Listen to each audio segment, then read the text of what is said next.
वाराणसी के गंगा घाटों पर बसे एक प्राचीन मठ में साधु नंदी गिरी तपस्या में लीन रहते थे। वे सिद्ध योगी थे, जिनका मन वासनाओं के बंधन से मुक्त था।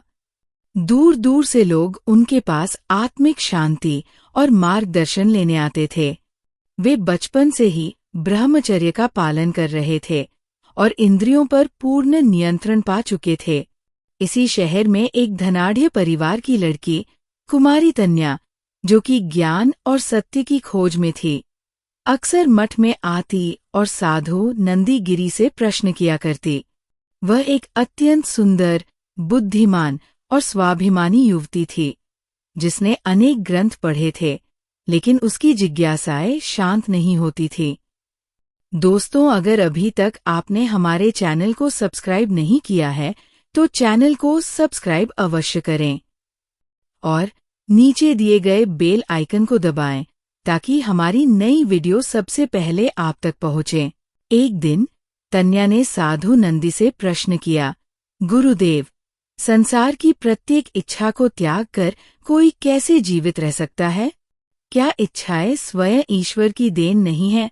साधु ने उत्तर दिया, इच्छाएं स्वाभाविक हैं, लेकिन उन पर नियंत्रण ही मनुष्य की सबसे बड़ी शक्ति है।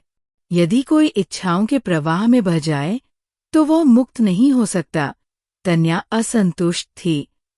उसने आगे पूछा, परंतु यदि कोई व्यक्ति आपकी परीक्षा लेना चाहे और आपको सांसारिक सुख की ओर खींचे तो?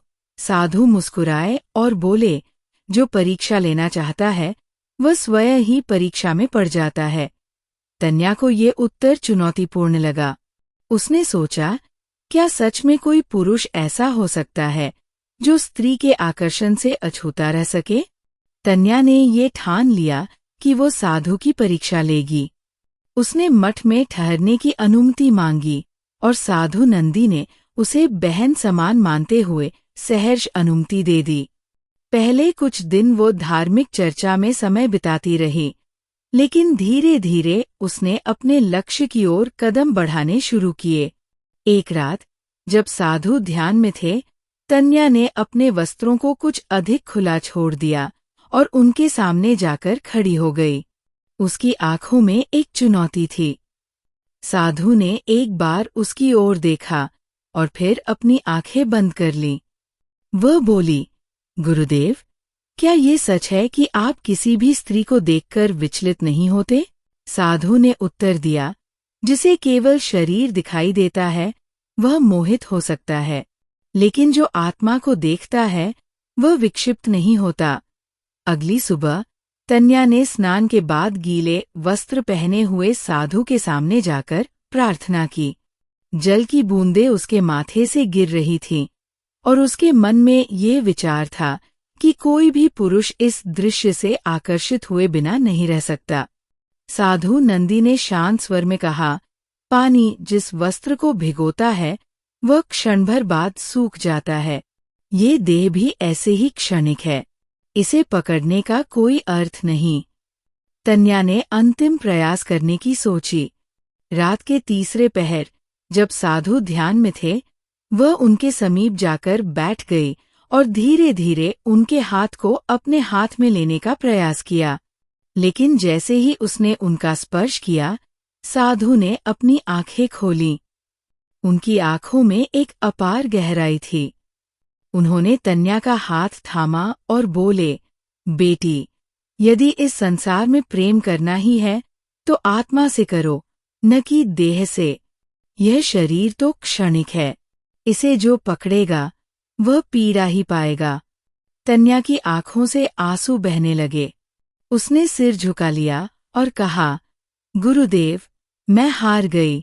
आपने मेरी परीक्षा नहीं दी, बल्कि मैं ही अपनी परीक्षा में हार गई।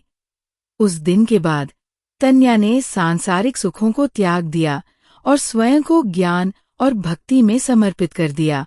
उसने ये समझ लिया कि इच्छाएं स्वाभाविक हैं, लेकिन उन पर नियंत्रण पाना ही वास्तविक मोक्ष है। वासना क्षणिक होती है, लेकिन आत्मसंयम और ध्यान स्थायी आनंद देते हैं। जो अपनी इच्छाओं को वश में कर सकता है, वही सच्चा ज्ञानी और मुक्त व्यक्ति होता है।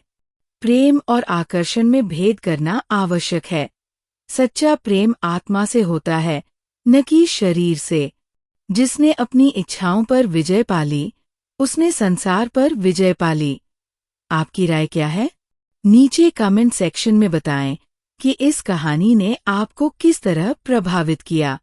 अगर आपको ये वीडियो पसंद आया हो तो लाइक और शेयर जरूर करें।